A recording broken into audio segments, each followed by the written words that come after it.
সুপ্রিয় দর্শকবৃন্দ, আসসালামু আলাইকুম রহমতুল্লাহি ওয়া বারাকাতুহু। প্রীতি ও শুভেচ্ছা নেবেন, আশা করি সকলেই ভালো আছেন।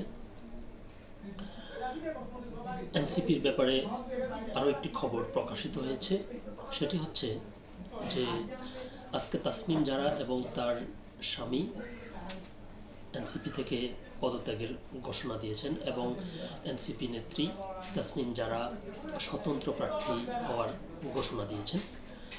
তো এরপর এনসিপির আরও তিনজন গুরুত্বপূর্ণ নেত্রী তারা ফেসবুকে পোস্ট দিয়েছেন এবং তাদের যে পোস্ট সেটি দেখে মনে হচ্ছে যে তারাও জামায়াত বিরোধী কিংবা জামায়াতের সাথে এনসিপি জোটে যাক, তারাও সেটা চায় না।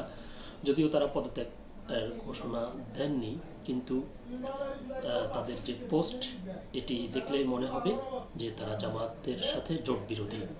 তো চলুন দেখি আমরা, আমার দেশ পত্রিকায় এই প্রতিবেদনটি প্রকাশিত হয়েছে, যার শিরোনামে বলা হয়েছে তাসনিম জারার পদত্যাগ, এনসিপির আরও ৩ নেত্রীর পোস্ট যা বললেন তারা।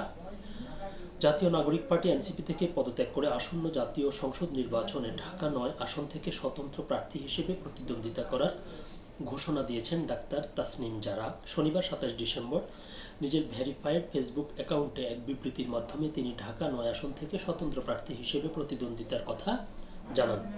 এদিকে কাছাকাছি সময়ে ফেসবুকে পোস্ট দিয়েছেন এনসিপির আরও ৩ শীর্ষ নেত্রী। তারা হলেন দলটির সিনিয়র যুগ্ম আহ্বায়ক সামান্তা শারমিন, যুগ্ম সদস্য সচিব নুসরাত তাবাসসুম ও যুগ্ম সদস্য সচিব ডাক্তার মাহমুদা মিতু। সামান্তা শারমিন তার পোস্টে লিখেছেন, আমরা লড়াই ছাড়ব না, আল্লাহ সহায়। আর নুসরাত তাবাসসুম লিখেছেন, নীতির চাইতে রাজনীতি বড় নয়, কমিটমেন্ট ইজ কমিটমেন্ট। অন্যদিকে ডাক্তার মাহমুদা মিতু লিখেছেন, এক পয়সা দিয়েও দেশি ভান ধরা পশ্চিমা গং বিশ্বাস করি না, এর চেয়ে যারা ওপেন বলে কয়ে পশ্চিমা এজেন্ডার পক্ষ নেয় তাদের স্যালুট। এই 3টি পোস্ট, তো 3টি পোস্টের মধ্যেই বোঝা গেছে যে এরাও জামায়াতের সাথে জোটের বিরোধী। যেমন সামান্তা শারমিন যেটি বলছেন যে শেষ পর্যন্ত লড়াই চালিয়ে যাব, এটার মানে হচ্ছে যে দলের ভিতরে তিনি জামাতের সাথে যাতে জোট না যায় এর ব্যাপারে তিনি ভিতরে লড়াই করছেন।